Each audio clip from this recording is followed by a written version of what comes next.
Hello and welcome to the Football Hipsters English Breakfast Podcast. I am your host Chris, and I am joined once again by my co-host, Mr. Ross Bramble. Good evening, Ross. Good evening, sir. Just the two of us again today, mate. It's Danny's done his one for the year, and now he's retired again. So he'll be back, I'm sure, but just me and you tonight. So plenty to discuss, and I believe later on you have a little update on the old fantasy football for our lovely listeners. Yeah, I'm sure everyone can't wait to find out how poorly I'm doing this year. Oh, and me. I think only John's doing well this year, so typical bloody beards. Anyway, right, English breakfast time. So if you are new to this podcast, welcome. If you aren't, you know what to expect. Let's run through the weekend's action. And we've got Premier League, Championship and FA Cup to get through. So let's waste no time and start with the Premier League.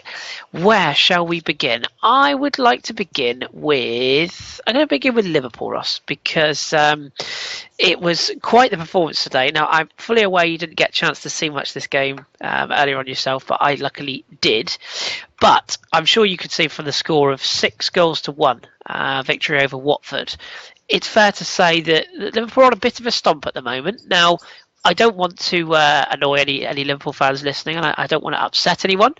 But it would be fair comment to say that their last 5 victories out of their last 6 games have been against, was it West Brom, Crystal Palace, Watford today, who's the other one?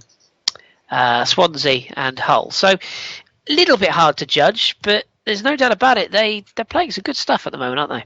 Well, yeah. Well, like I said, I didn't get to see the game. I think it was all at the same time as the Saints game, so naturally I didn't see it. But I wouldn't have predicted 6 against this Watford side, because every time I see Watford, they look so well organised and so well drilled. For as good as Liverpool are offensively, I wouldn't have predicted 6. So it must have been a very good performance. Mane with another couple. I always knew he was going to be a good player, so it doesn't depress me to see him doing so well for Liverpool. The issue is whether or not he could stay consistent, and he certainly has been so far. Only thing I'd kind of cheekily point out, I suppose, is they still conceded. But at the end of the day, when you win by 5 clear goals, it's not really that big of a deal. No, it's not. And quick question for you randomly. I mean, obviously they've got this attacking line at the moment where they seem to be interchanging between Coutinho, Firmino, and Mane. Seem to be the main 3. Random question for you: Would you be looking to part with Daniel Sturridge in this side, given what they've got at their disposal right now? I wouldn't, but I don't know about Klopp, because I think the thing is with this Liverpool side is if someone drops out, you want to make sure that whoever comes in is going to be straight in the goals. And every time Sturridge is in, it doesn't look like he's straight in the goals. I think the only ones he's got off the top of my head that I can think of are cup games. So maybe there's an argument to say that he's not been himself since he's come back from his injuries. Maybe there's an argument to say that he's not been good enough when he's actually been playing. I wouldn't get rid of him, because I still think he's top class backup, and I think if he gets a run of games, he'll find his form again. But whether or not Klopp will see it like that, I don't know, because he keeps saying in the media that he's fine with Sturridge and he likes him and he's still got a place, but he doesn't seem very committal in actual Premier League games. So whether it will actually happen like that, I don't know. But for me, yeah, I think he's worth keeping around. Yeah, it's going to be a difficult decision that, whether he sticks or whether he wants to go, or the manager's viewpoint as well. But yeah, it'll be an interesting one. I'm going to ask you this question about a few teams tonight. Liverpool genuine title contenders, yes or no? Yes, but they're not my pick. I like that answer. Clever. Like it. Okay, let's move on to another one then. Chelsea played last evening against your beloved Ronald Koeman's Everton. I know you're over it now, but I can't resist that little cheeky dig. Everton, fair to say, as with Watford today, outplayed, outthought, outbattled, out everything. Really, they were not good at all. But that's not take anything away from how good Antonio Conte's Chelsea have been since their defeat at the Emirates. I don't think they conceded a goal. Is it 6 matches now? They're winning free-flowing football. This three at the back system. Players all seem happy. I mean, what do you make of them at the moment? Because they just seem to be blowing everyone away at the second. They are genuine title contenders, and they are my pick. This is the kind of performance that I thought. Well, I think that both you and I thought we'd see from Conte's Chelsea going forward this season. I think we both picked them as our picks for title winners this season. They're solid at the back. They're good to watch. They don't make too many mistakes. When they do, they mop it up. They're doing so well that David Luiz looks like Van Dijk. You know, they're doing very, very well. And with Hazard back on form and Costa not nibbling at anyone or elbowing anyone, you know, they're a proper team. And they're very, very dangerous. And I think Everton found that out very, very harshly on the weekend. So I'm really impressed by Chelsea. I think at the moment they're playing better stuff than anyone else in the league. And they will take some stopping, you know. But we've seen it with Manchester City. It only takes a result or two and suddenly it all comes tumbling down. But at the same time, I think this is a very alarming sign for other clubs in the title race, because this is a club that is really starting to hit some consistent form. Yeah, I agree with that. And what do you make of? I know a few Chelsea fans on social media have been getting a little bit of stick because, of course, they outed the famous Chelsea three of Fabregas, Hazard, and Costa as being the snakes in the grass that refused to play for the shirt, etc. And now they're obviously lauding the form of Eden Hazard, which is undoubtedly brilliant, and Diego Costa, which, you know, he's certainly turned things around since the start of the season. Is it just fickle fans? Is it one of those situations where the players are rebuilding reputations on a manager they now want to play for? It's probably both. You know, players can perform or underperform for their preferred managers, but fans will always have their opinions on them and say that they're, you know, playing for the shirt or that they're not playing for the manager or whatever. You know, that's just what fans do. Football is an extremely fickle thing. I think we all know that. Luis Suarez was the worst player in the world a year and a half ago because he bit someone. And now the same people that were saying he should never play again are lauding him as one of the best strikers in the world because he's doing so well for Barcelona. It's just the way it goes. Doesn't overly surprise me, and it will happen with other teams and other players. Yeah, credit where credit's due. Chelsea were exceptional in this particular match, and they are certainly on a roll. And I agree with you; they still remain my pick. It's probably one of the few predictions for the pre-season that I stand by at the moment. What do you just quickly have on Everton? Is this a little bit of a short, sharp, I should say? Reality check? Is it just an off day? What did you make? Because they changed the system and it just never worked, did it? But it's both. It is a reality check, but it is also a bad day because a Ronald Koeman side on a bad day doesn't concede 5. For as good as Chelsea were, you know, the defensive structure of a Ronald Koeman side is much better than they proved against Chelsea. But at the same time, it is a stark reminder to Everton fans, especially. I know Twitter isn't always the best platform to gauge a fan base's reactions because Twitter is normally filled with the people that, you know, just think and send it out and then just leave it there and don't think about whether they should keep it there or delete it or whatever. It's just always out there. Everton fans, I know, reacted quite harshly to Koeman, to Stekelenburg, to some of the signings. Idrissa Gueye wasn't there. I think he's suspended on 5 yellow cards, but he was a clear miss. But a lot of Everton fans were saying that the window was awful for the club. Even though a couple of months ago it was fantastic, and, you know, Balassi and Valencia, it was. They stole Valencia off someone else who was in for a loan deal, and it was all, what a brilliant window we've just had, etc., etc. And now they've kind of hit a bit of a rough patch. Now I think it's kind of been revealed that Ronald Koeman did a very good job with Southampton because of the structure at Southampton, which isn't there at Everton. It's a very different job. It's a much harder job, and some of the problems that we had with Koeman are now coming up at Everton again, like having a set 11 and not wavering from it. Because I'm bemused as to why you'd play Jagielka and Williams at centre back against Chelsea, who have got 3 flowing attackers like they do at the moment. Surely Mason Holgate was a fair shout just for a little bit more pace in there, but there you go. So yeah, it is a wake-up call, but it is also a bad day. You know, like I say, a Ronald Koeman side is normally better organised than that. He did take a risk with the formation, but at the end of the day, I think he'll do very well there. I think he will get it right, but he is going to need a little bit more time. If Everton fans thought that this year was the year they'd be breaking into the European positions, maybe this result can kind of put them back down to earth. Yeah, I think it is one of those that you look at and you go, "Ooh, okay, that one's going to smart a bit," but it'll be. It's always the worst time to lose by such a heavy score as well, just before the international break. You've got all that time to think about it, but as you say, it's a bit down to reality for them, and similar thing could be said of Manchester City yesterday as well, who obviously the euphoria of midweek. They outplayed Barcelona. They were excellent. I think it's fair to say. And then, unfortunately, Middlesbrough rocked up and spoiled the party. Well, fortunately, depending on who you support, I suppose. For your money, Middlesbrough worthy of a point in this game? Oh, that's a very, very tough question, honestly, because the stats would tell you that absolutely not. But then when you watch it and the amount of blocks and the tackles and the organisation, you'd say absolutely yes. I think what Middlesbrough proved to not just us, but to Pep Guardiola especially, was that nothing is safe in this division. I don't care who you're playing. If you've only got a 1-goal lead, it's not safe.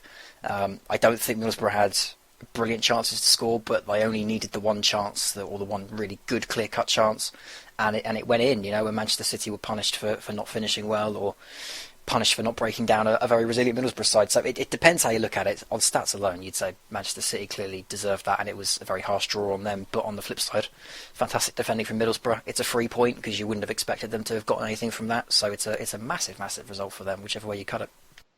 Yeah, another goal for Sergio Aguero, who's all of a sudden back in favour again. How things turn. Super cross from George Friend, wasn't it, for the winner? For the equaliser, sorry, for Daroon's back stick header. Did you hear the amusing song that the Middlesbrough fans had for the City fans? Did you hear that? I think you put it in our WhatsApp group yesterday, but I don't remember it.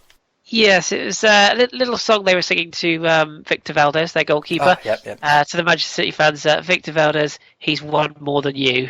Victor Valdez, he's won more than you, which did amuse me. Maybe didn't amuse the City fans at the time, but it was one of the rare comedy moments from the weekend's football. So, yes, good times. Okay, so good point that for Middlesbrough, and another little setback for Manchester City. We'll come on to the tables in a minute, but how a weekend can change things. Let's go to the other game on the Sunday that had quite a big, significant notoriety towards the top of the Premier League, which was the North London derby. Arsenal 1, Spurs 1. On the balance of play, probably a fair result. I think Spurs had decent chances for long periods of the game, and Arsenal certainly obviously going in front and controlled long periods of the second half towards the latter part, certainly.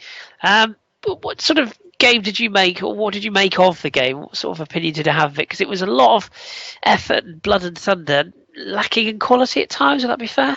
Yeah, but I think that's what British fans love to see in their football. I thought it was a really good, engaging contest. I didn't think the tactical side of things wasn't brilliant. I thought Tottenham did quite well for the first 20-odd minutes until Arsenal started to realise that the easiest way to undo a back three is to cut passes back across the box. But the tactical side wasn't fantastic, but just for sheer entertainment, it was a great watch. And honestly, the reaction from Arsenal fans on Twitter, I think, has been a bit over the top. I think Tottenham fans were quite happy with it.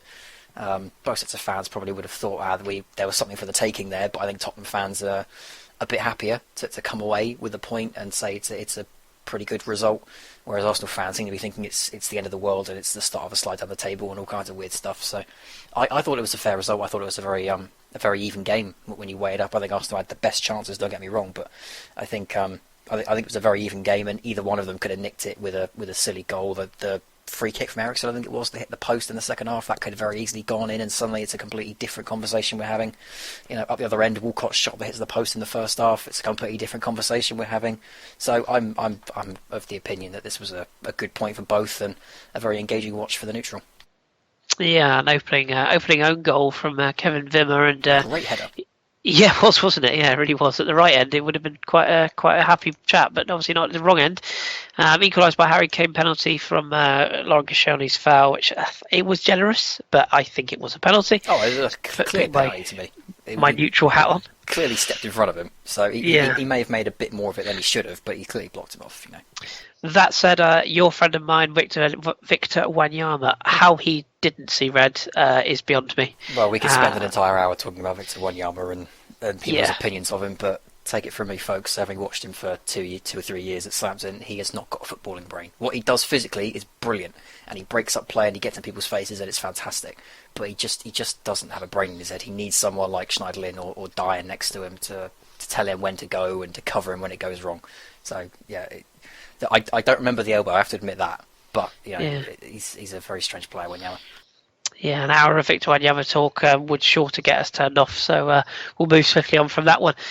So 1-1 draw, so it sort of concertina's up the top of the table, which we will come on to in a second, but I now want to switch things to slightly to the other end of the scale. Now, another game that you didn't actually see at the time, but West Brom going to the King Power Stadium and winning by 2-1. And I got a confession, Ross. I do have a confession. I was really impressed with West Brom, like really impressed. Obviously I tipped them to go down. I've never particularly been a fan of Mr. Pulis. Not as a bloke. I'm sure he's a lovely guy. I'm sure he listens to this every week, but just not a fan of his style. But I thought they showed some really good attacking quality today and a really well-organised, disciplined performance to come away with a 2-1 victory. And trust me when I tell you, both goals were very good. The header for the opener was a cracker, and the finish from Matt Phillips, who you'll know well, of course, from the Championship, sort of showing glimpses of what he can do. And a really, really good victory this for West Brom. You sort of have any sort of views on West Brom and whether this transformation they're slowly going through is as a result of things kind of levelling out at the club a bit after all this takeover business? Do you think it's just settling down and that's why they're playing better football? I'd like to think so, but at the same time, Tony Pulis has been doing this since day one. 9 times out of 10, he draws this game 1-1. I've seen the winning goal from Matt Phillips, and it's a poor mistake from Leicester, and it lets him through, and it's a nice little chip, but everyone's at fault from Leicester.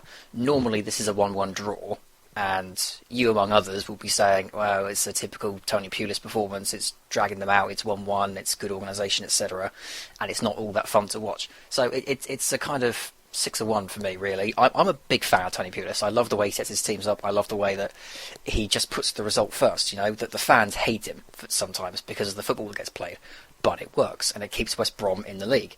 Now, they've just had this Chinese takeover. It sounds like, with the year extension that he's been given, that the Chinese owners will be investing money not only in Tony Pulis, but in the squad.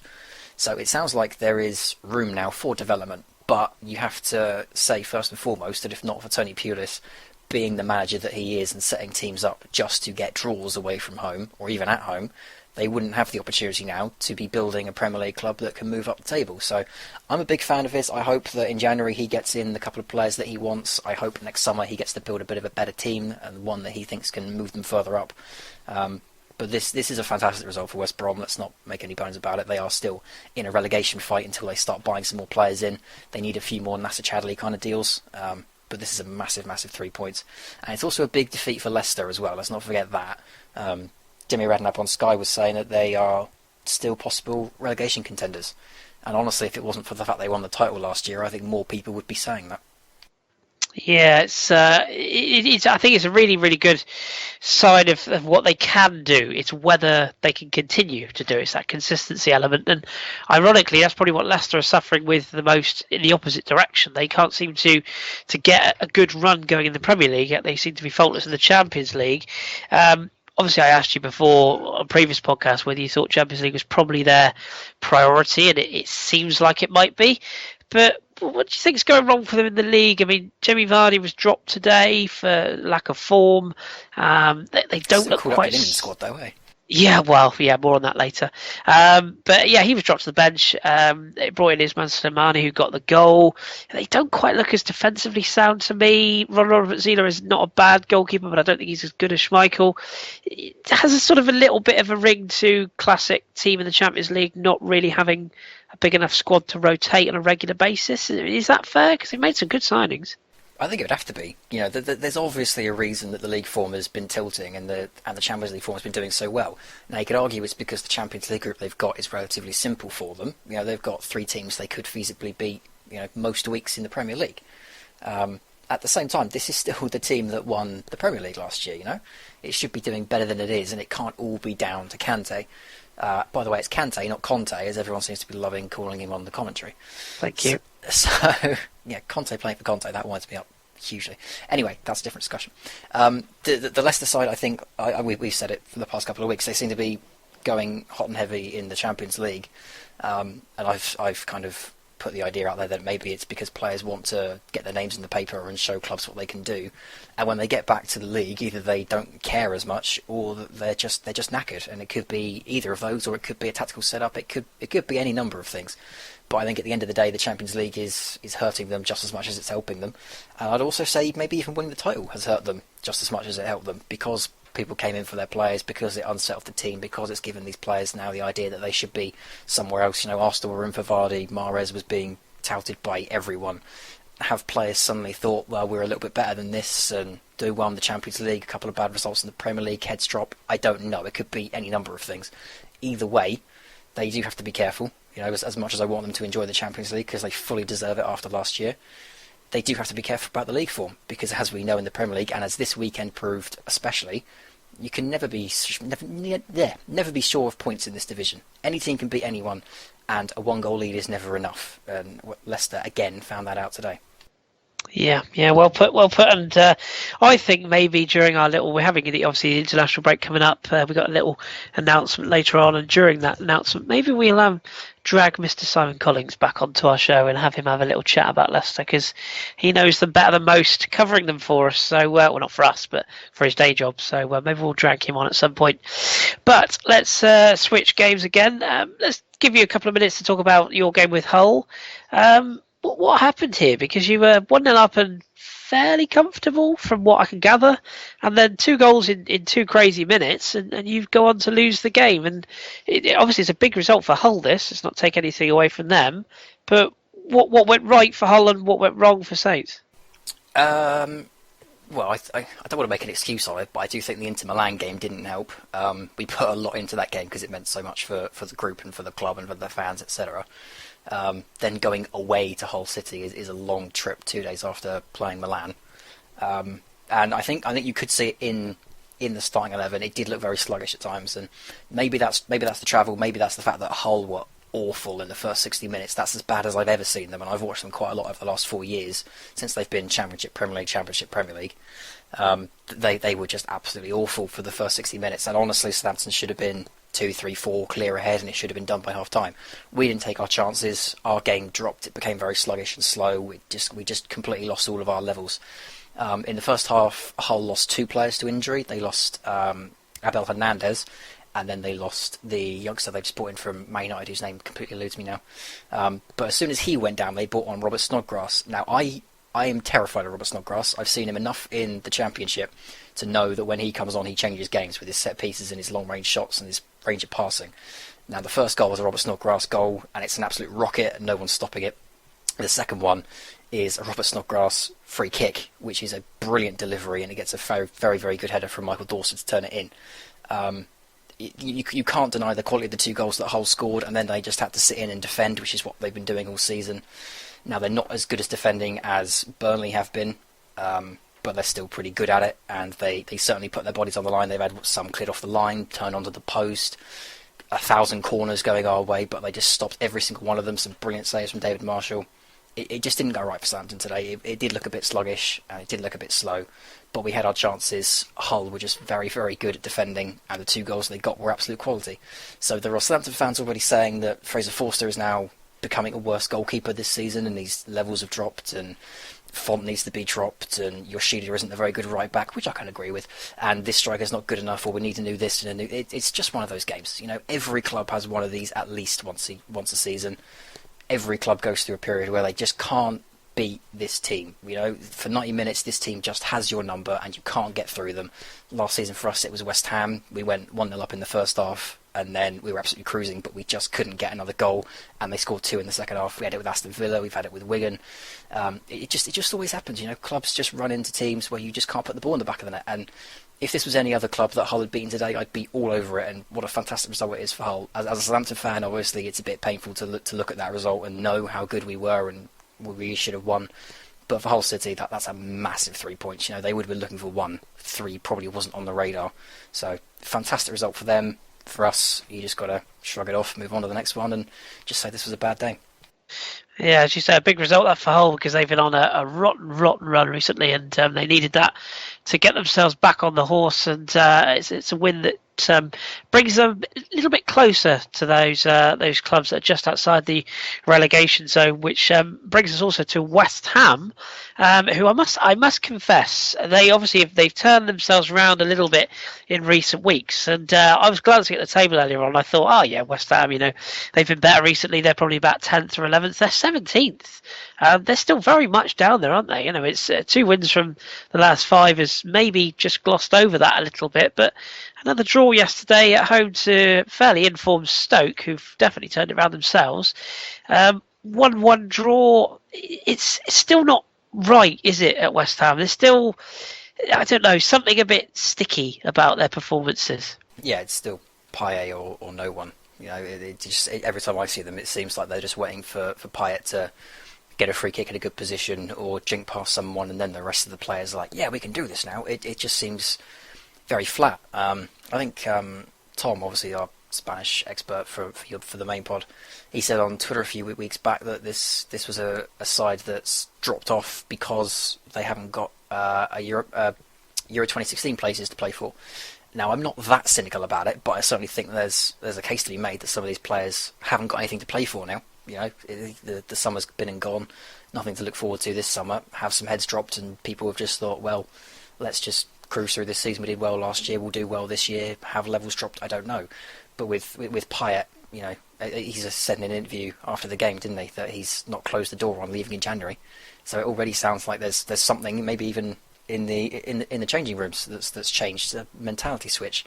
Obviously they have issues over the stadium as well, so there's loads of factors that go into the current West Ham setup, but at the end of the day, no matter which way you frame it, no matter what your opinion is on why it's happening, it's got to change quickly, because this is a club that's far too big to go down, and for the plans it's got for the future, it really can't afford to be stuck in a relegation fight this year. It's a really sort of strange situation with them, isn't it? Just how so much can change in the space of the summer, seemingly. And of course, there's now another investigation going on over the finance of the stadium, so another cloud.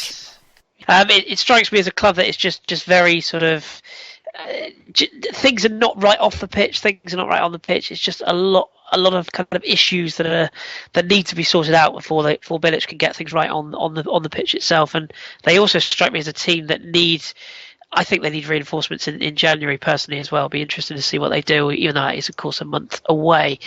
But that was a 1-1 draw. A couple of other results just to skip through. It sounds criminal to skip through Burnley 3, Crystal Palace 2, but the cult of Pardew continues. Palace unfortunately go down to another late goal. I don't know if you saw Pardew's comments after the game. He said he felt that the team dominated and were in control for long spells. I didn't see that game. 45 minutes then, did he? No. I must say, credit to try and deflect the attention from his players, but that was nonsense. 3-2 win for Burnley. Credit Sean Dyche and credit Burnley because that was a big 3 points for them. We should also mention the other game today, which was Swansea 1, Manchester United 3. Bob Bradley is not helping my reputation here by stuffing things up royally so far. But Manchester United getting goals from two from Robert van Persie, from Zlatan Ibrahimovic, and from one from Paul Pogba, which was a ripper, I have to say. Credit where credit's due, it was a hell of a hit. Swansea won back from Van der Horn, but wasn't enough. And they're still very much down there at the wrong end. I don't know if you saw again after the game, Mourinho once again calling out his players on this one. I don't know if you saw that. I read that he'd said that Luke Shaw told him that he wasn't going to be playing today. Yes. And there was another one as well that said he wasn't going to Chris Smalling. Chris Smalling. Yeah, and he suggested that there are fighters on the pitch and that he needs more of them. But, yes. Luke Shaw is what, 20? He's a quote-unquote millennial. We do that. We don't fancy playing today. We'll make an excuse. That seems to be the opinion that Mourinho's gone for there. I'm iffy. Shaw knows his body better than anyone, so it's a strange one for me to call players out like that. But at the same time, I see what he's doing. He's trying to gel them up. He's trying to make sure that they're ready for the next game. So it's 6-1. Yeah, risky business. Risky business when you start calling out your players. It can go one of two ways, but nevertheless, a good result for United. Something to build on going into the international break. The final game I do want to touch on was the game between Bournemouth and Sunderland. We have a win for David Moyes. Whatever next? And ironically, the game when he's not allowed on the touchline, and they go and get a win. We ribbed Victor Anichebe on this podcast for that tweet, and he did show a nice little bit of humour when he tweeted after the game, could you tweet something like him again, and then put his own tweet out.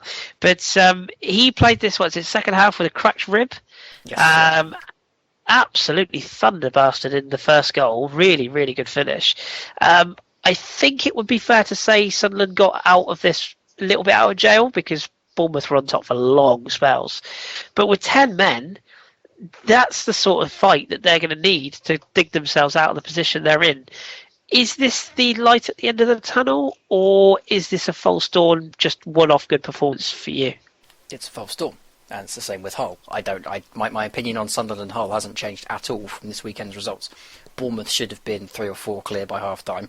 Sunderland... Again, it depends which way you look at it, because you would say that Sunderland defended heroically and blocked on the line, and if this was Burnley, I would have been saying, fantastic, what a result. And it is a fantastic result for Sunderland, don't get me wrong, but they were absolutely pounded by Bournemouth in the same way that Hull were by Southampton today. But they've still come out with a win. Now again, if you're a Bournemouth fan, you kind of suck it up and you say, right, it's one of those games, we tried our best, we were in control, but we just couldn't finish it. If you're a Sunderland fan, then this is a mammoth 3 points. It's a great show of the spirit you need to stay up. If you're a neutral and you're looking at both just as standout results, I don't see this mattering. You know, I remember when we started doing this pod back in January, we started doing it and we were saying Aston Villa are dead in the water. They're already down. They should be planning for the Championship. And then they went on a run of 3 games, maybe, with 3 wins, or at least undefeated for 3 games. And the topic of conversation changed to, is this a turnaround? Can they get out of it? No. You know, they just weren't good enough. They got a few results fantastic, but they were not good enough. And Sunderland so far this year have not been good enough, and neither have Hull. These results don't change my mind, unfortunately. I think that they're still both destined to go down. They're still by 2 picks for it. Fantastic results, and you know, if they can carry this on, absolutely brilliant. But I still say it's a massive, massive shock if Sunderland or Hull stay up from it. Yeah, can't disagree, to be honest. And I think fans of those respective clubs would probably say the same. That may be wrong, but I think they probably would. Okay, so that's the Premier League weekend. Just before we move on to our Championship EFL Roundup, we'll just give you the table as we head into this, another international break. We have Liverpool currently top of the Premier League with 26 points from their 11 played. Chelsea out in second on their own with 5 straight wins, 25 from their 11 played. Manchester City and Arsenal level on 24 points, joint third and fourth. Spurs are in the top 5, 21 points, 4 straight draws for them. Manchester United back into the top 6 with their win today on 18 points, along with Everton in 7th on 18. Watford, Burnley and Saints make up the top 10. Down at the bottom, Swansea and Sunderland 5 points adrift, cut adrift at the moment, in 19th and 20th. Hull City in the bottom 3 as well on 10 points, with West Ham, Palace and Middlesbrough all on 11, with Leicester, Bournemouth, Stoke and West Brom making all the way up to 11th. Quick look at the goal scoring charts. Diego Costa is the leading goal scorer at the moment this season with 9, Sergio Aguero with 8, Eden Hazard up with 7, Lukaku with 7, Jermaine Defoe with 6 as far as the goal scorers go. Have a look at the old assists column. Kevin De Bruyne still leads that one with 6 assists, 5 for Philippe Coutinho and 5 for Adam Lallana, which is doing my dream team the world of good. Now we'll have a quick look ahead at the fixtures. Obviously, as I say, we have got an international break now, so the Premier League will return on the week of, what week will it return? I'm frantically looking at the table here. 19th, I think it is, isn't it? 22nd, sorry. No, I've got my dates wrong. No, that's October. I've got all my dates wrong. I was right the first time. 19th of November. Oh, you can tell this is recorded live. So 19th of November, we see Manchester United versus Arsenal. That'll be a big one. That's a 12:30 game to welcome back the Premier League. Palace face Manchester City. Everton take on Swansea. Saints host Liverpool. A favour, please, Ross. Thank you. Stoke host Bournemouth. Sunderland play Hull. Watford are at home to Leicester. Spurs welcome West Ham. That will be tasty. Middlesbrough are entertaining Chelsea on the Sunday game, and we have a Monday fixture on the 21st, which is West Brom Burnley, which God bless them both, but I don't expect record figures for that one. Right, so that's where the Premier League is as we tune off for the international break for, was it 10 days this one? I think it's 10 days. God, it's going to be a long 10 days. But let's now move on to what's been going on in this week's EFL Roundup, which I believe is spliced with a bit of FA Cup magic. Ross, over to you. Yeah, it is a bit. FA Cup weekend this weekend. It's the first round proper of the FA Cup. So Leagues 1 and 2 didn't play, but they did play in the FA Cup, so we'll take you through some of the noticeable results from there in a second. But it does mean we get to start with the Championship and give some of these clubs a little bit more love as well. So the Friday fixture, we had Brentford 0, Fulham 2, which is a pretty big result. There was expected to be tons of goals in that, but a clean sheet for Fulham is an absolutely fantastic result for them, and it's always nice to see Fulham get a result because they did so well at the start of the season, but they did fade away, so nice to see them slowly moving back up the table.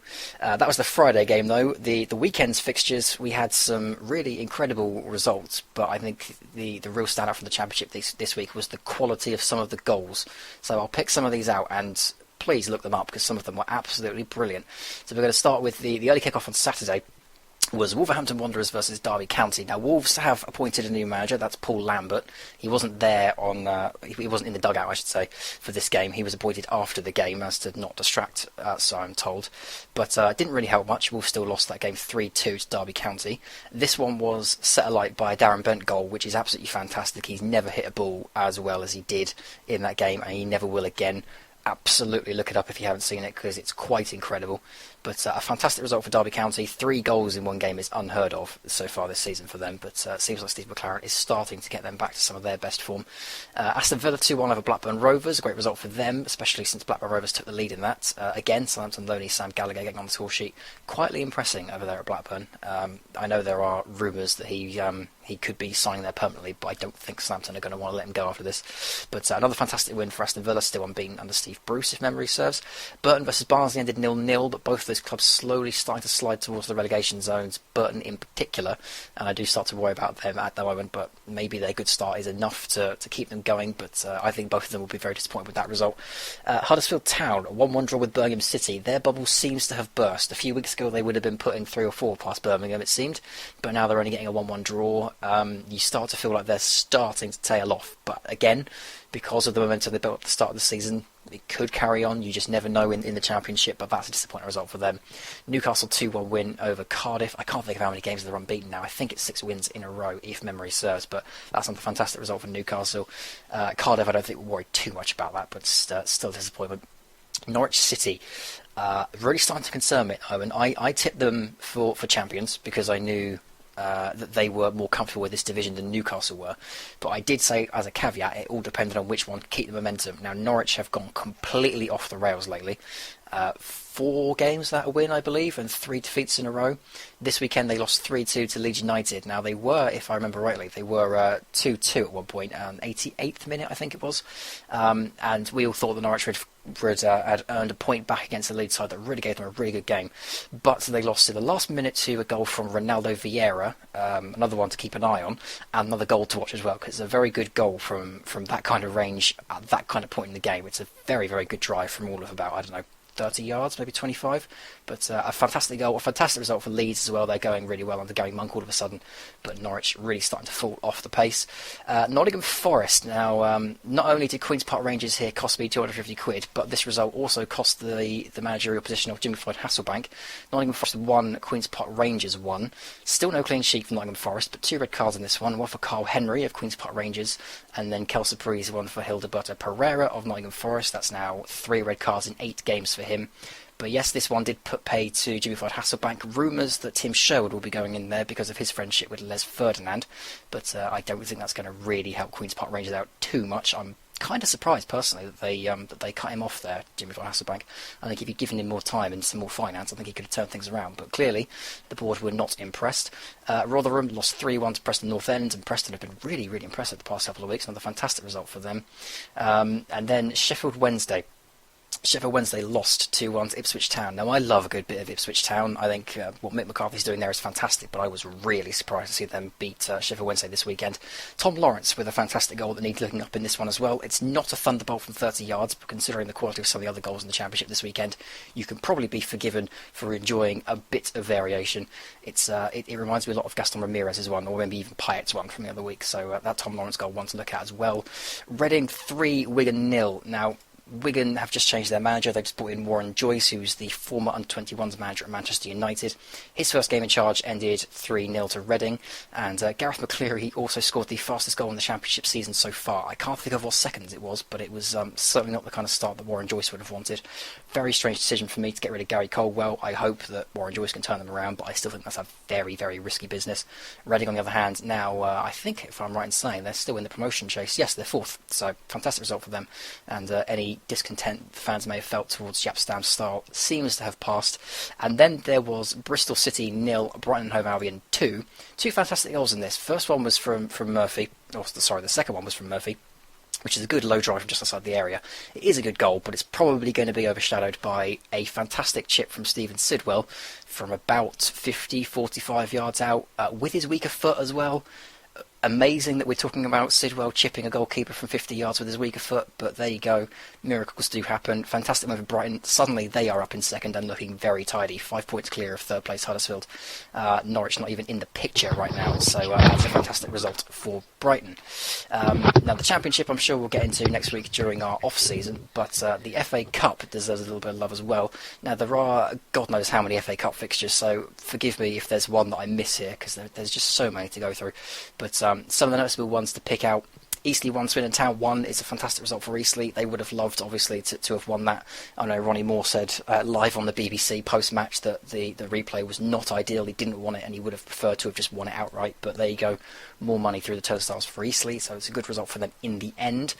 Other noticeable results: Dagenham Redbridge 0, Halifax Town 0. That's probably a good result for Halifax, despite the fact Dagenham Redbridge are now in the not the Blue Square Premier League, what's it called? The Conference National. Yeovil Town 2, Solihull Moors 2 is a good result as well for Solihull Moors. Yeovil were 2-0 clear in that game before Solihull Moors pulled that back to 2-2, so they have earned themselves a replay. I think the biggest upset of the Saturday fixtures came at Walsall, who lost 1-0 to Macclesfield Town.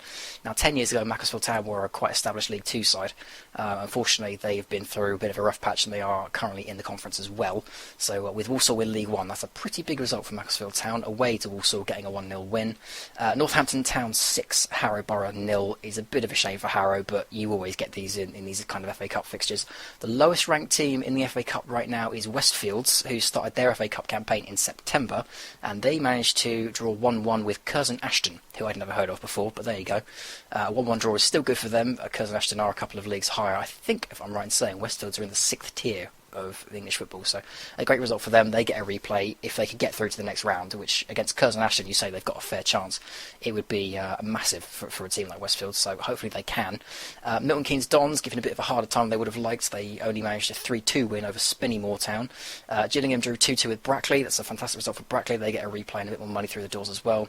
Portsmouth guaranteeing that there's going to be no Classic Coast derby in the FA Cup this year. They got knocked out 2-1 by Wycombe Wanderers. Braintree 7, Eastbourne Borough 0. I think George Ellacobi, formerly of Wolves and Colchester, was on the score sheet, as was Lee Barnard, formerly of Southend and Southampton. Other noticeable fixtures: Accrington Stanley beat Bradford 2-1.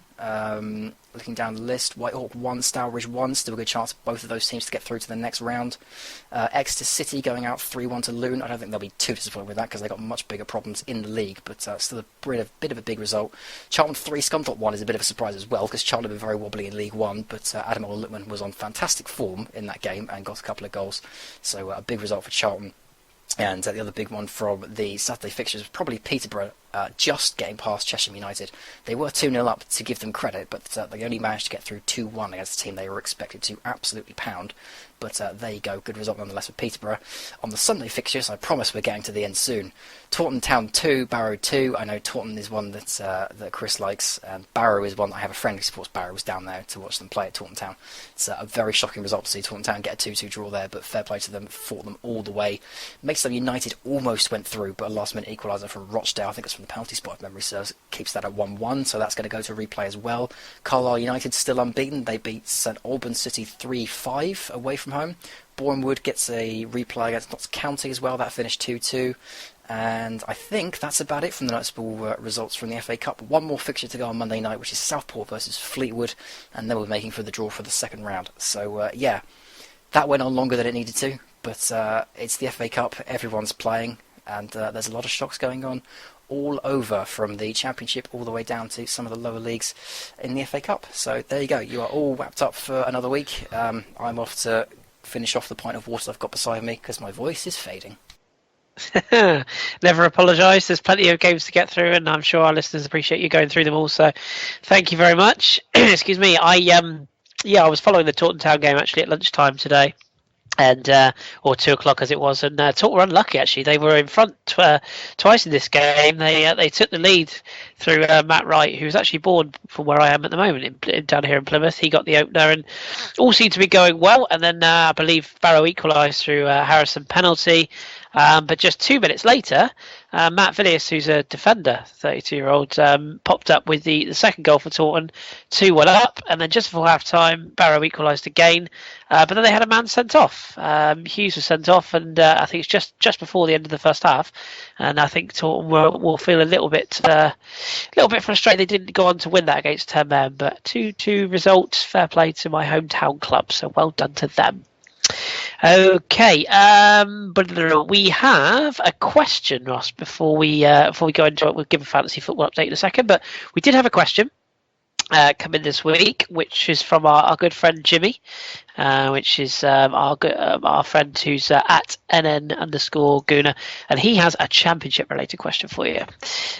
He wanted to know, even though it's still early at this moment in time, both Sheffield United and Bristol Rovers are in a playoff position in League One. Which derby would you prefer to see the return of in the championship? Of course, with Sheffield Wednesday and Bristol City already in situ. It is tough because they are both pretty good Football League derbies. I think they're two quite iconic Football League derbies from the past few years. I would have to say, though, if I could have my pick, I would choose the Bristol derby because of how different those two clubs were the last time they were in the same division together. Bristol Rovers have been on an upward trajectory for a good 3 years now after they got relegated to the conference. They've been in great form in the conference, great form in League 2, came straight up to League 1. They're doing very well there now. So they are a very good team to watch these days. And Bristol City, they've been doing fantastic in the Championship this year. I know that's down to Tammy Abraham as well, but they've got some money behind them now. They tried to buy Dwight Gale last season for, I think, about 8 million. So they do have some money to throw around. They can spend with the big boys, and they are a team that's looking to push upwards in the league. So I think just for the difference in the last derby to this derby, I would love to see Bristol Rovers go up, but at the same time, Sheffield United's going back up, and a new derby with Sheffield Wednesday. Both of those clubs have changed quite a lot as well, so either would be fine by me. Yeah, good question, that Jimmy. I like it. It's very thought out, that one. So, I must admit, I have a soft spot for the Bristol derby. So I would like that. I suppose it's because I'm sort of from down this end of the woods, I guess. But yeah, I don't know. But then, as you say, the Steel City derby is always a cracker, isn't it? I always think of Neil Warnock in the dugout for those sort of fixtures. It's always a cracking derby. So, yeah, tough one. That good question, that Jimmy. Keep them coming. Before we have a quick fantasy football update and wrap up the show this week, I just want to give Ross another little on-air plug because he's too humble to do it himself. Ross, you made your debut, didn't you, last week on Key 103 in Manchester, the radio station up there, sort of going through the Manchester area clubs' results from the week's championship and whatnot. Firstly, how did it go? And secondly, have they invited you back? It seemed to go quite well. the guy I was talking to was quite a big fan of the analogy that Rochdale were the West Brom of League One. So it seemed to go well enough. I don't know about this week, I have to admit. Obviously with the FA Cup fixtures, I don't know what's going to be happening with it this week. But I'm still under the what's the word I'm looking for? Illusion. Impression. That's what I'm looking for. I'm still under the impression that it's going to be a regular thing. But I'm honestly not sure about this week because it's FA Cup. But yeah, no, it seemed to go quite well this week. Good stuff. And we congratulate you again. And if you are in the UK and you are in the Manchester area, I believe you can look up the radio station and you can listen for yourself. I would imagine you can probably listen online somewhere if you look it up as well. I must admit I didn't have a chance to look up the station myself, but I will do. I'm still trying to find delayed coverage, but I'm buggered if I can find it. So we'll get on that and we'll tweet some links if we can find it. Right, fantasy football update then. Who is doing what, Ross? Who's performing well? I'm sure the gentleman who was leading it before is still top of the pile. So who's performing and how are the Hipsters doing in this fantasy football league? Well, I think the top three are kind of same as. It's the Mardy under-19s at the top with 627 points, the Beast Boys second with 593, and then it is Kashwara Waralora FC with 589. I did the best I could. The Hipsters, I think John is still top. He's fifth. I can't tell you the name of his team. You'll have to go and look for it yourself if you want to see it. But he's fifth with 581. I think if you scroll further down the table, you start to find us around the 30th mark. I think Drew is there with 30 or 488 points. I got an absolute killing this weekend with 71 points, so I'm up to 32, but don't let that fool you. I'm usually bottom. I have 485. Kris is one below me with 10 less points, 475. And then Tom is 35th with 472. And then Ahmed Awad, the strongest team in the league, propping up the division on 207 points, is 40th. So if you're playing along, then do give your team a look over, see if you can make any changes to it and help yourself along. But yeah, I forget every week, so I wouldn't blame you if you did as well. Yeah, I get those. I get the little notifications on my phone saying you've got so and so time to do your thing, and I go, oh, I must do that, and then I forget, and then that's where I get pulled apart. But interesting, looking down these standings, one of our friends, Josh Daw, 15th, our very own Kelly is 14th, Simon Collins, that's his second mention of this podcast, he's 13th. Who else have we got here? Shakaresk, he's a regular contributor. He's 4th. Very good. Jimmy and Anguna, he's 22nd. Bobby Chakraborty and Koroj, they're next to each other, 23rd and 24th. So, Michael Folletti as well. He's another regular contributor. He's 27th. His team name is the Gimps. I like that. And our Aussie friend Pete Kennelly, 31st. So, yeah. Quite a few of us are having a bit of a mare, I think it's fair to say. So we need to up our game when we get more transfers next. I think it's next month we get more transfers. So, yes, we need to up our game, Ross. We need to show these people how it's done. Right, okay. Final plug really for tonight is not English breakfast related, but nevertheless worth a plug regardless. Our friend Jake Bayliss, he actually wrote a very good blog on Aston Villa and why he loves Villa, and a long-suffering supporter is his own words. So do read that on our Hipsters website. You can actually view those blogs, but he's also written a new one which is all about his love for the Bundesliga. So that's one that Drew will be keeping a close eye on. So if you do like a blog and you've got a little bit of free time, give Jake some love. Have a look at his blog, and I'm sure he would appreciate feedback. He's a new writer, so he's sort of learning as he goes. And also, of course, the MLS playoffs are well underway. In fact, they're on as we speak. If you did miss Jimmy's preview of the MLS playoffs, there's part 1 and part 2. Yes, technically we are kind of into them now, but the information that Jimmy's provided of all the clubs is very, very good and well worth a read. So if you want to follow the MLS playoffs, and do give those a read.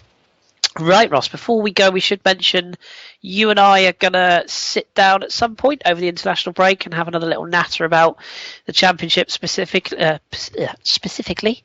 And we're hoping to get a couple of guests with us, aren't we, to nip in and out and have a little chat about some teams. We're hoping to get Natalie back to talk about some Sheffield Wednesday action. And I think there's another guest on the card as well that I'm working on for some Championship stuff. So maybe we'll see if we can even get Jake. Maybe we can convince Jake to come on and talk about Villa. We'll see what we can do. But looking forward to that, Ross. Oh yeah, absolutely. The Championship's been fantastic value this season, so always nice to have a chat about it. Absolutely. And of course, a lot of our listeners are really fond of the Championship chat. So, yes, look out for that during the international break. And we've also got quite a lot of big things coming. And do stay tuned to our Twitter at the FH Podcast, because we've got potentially a very big interview being recorded this very week coming. I shall say no more because I don't want to jinx it, but we've got a very highly respected gentleman who could be coming on to do a little interview with me this week. So stay tuned. I wish it was. It's probably the person I would love other than Arsene. It's the next best person. So that's Jose Mourinho, isn't it? Of course. So hopefully that does come off, but I don't want to jinx it. So stay tuned for that. Right, we'll draw a line under the podcast again for another week then, Ross. Thank you very much. Where can people find you if they want to have a look at your musings? They can find me at Ross Bramble on Twitter, although there's not really a lot that goes on there unless you want to sit on my profile and watch my brilliant pinned tweet. It is a good pin tweet. I did actually watch it the other day, funnily enough. The one with the Charlie Chaplin, yeah? Yeah, that's the one. Yeah, it's quality. But no, in fairness, you're doing yourself a disservice there. You're always on top of the Championship action, so do give Ross a little follow, give him some love. And you can find me at AFC Freddy 8, or indeed, as we said, the podcast at the Football Hipsters podcast, at the FH Pod, I should say, on Twitter. We're on YouTube, we're on Stitcher, we're on SoundCloud, we're on iTunes. Hit that subscribe button. Right, so thank you very much for listening. We appreciate your time, and indeed you for listening to us once again. Keep the feedback coming. We'll be back for a special, as we say, during the international break. Until then, try and enjoy your international football. I know it's tough, but do the best you can, and we'll be back after the international break with more football action. Keep your bin strong and your glasses trendy. We'll speak to you very soon.